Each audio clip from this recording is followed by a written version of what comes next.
నిజంగా అమ్మవారు నాగవేంద్ర స్వామి వారు పుట్టలో వెలిసి ఉన్నారు.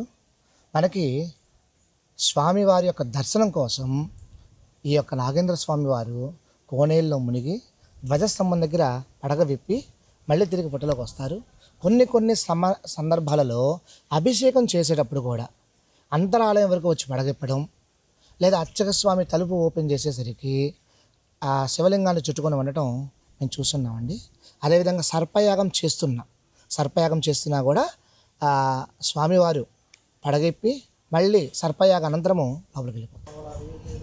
స్వామి ఇక్కడ ఈ స్తంభాల మీద అంకెలు ఎందుకు ఉన్నాయి? వీటికి ఏమన్నా విశిష్టత ఉందా? స్వామివారి షణ్ముఖుడు కాబట్టి మీకు ఎటువైపు కూడినా, అంటే అడ్డముగా కూడినా, నిలువుగా కూడినా, లేదా క్రాస్గా కూడినా కూడా 6గా వస్తుంది మనకి.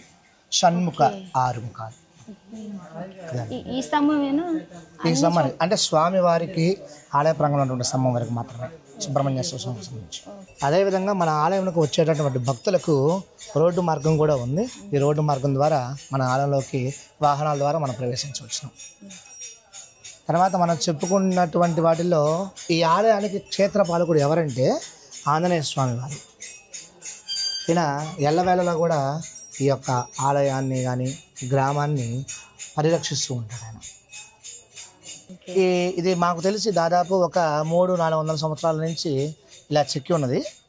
దానిపైన పిల్లలు ఏం చేసేవాళ్ళు అంటే, పిల్లలు కానీ భక్తులు కానీ సింధూరం రాసేవాళ్ళు. ఈ ఆలయానికి క్షేత్రపాలకుడిగా ఆంజనేయ స్వామి వారు ఉంటారు.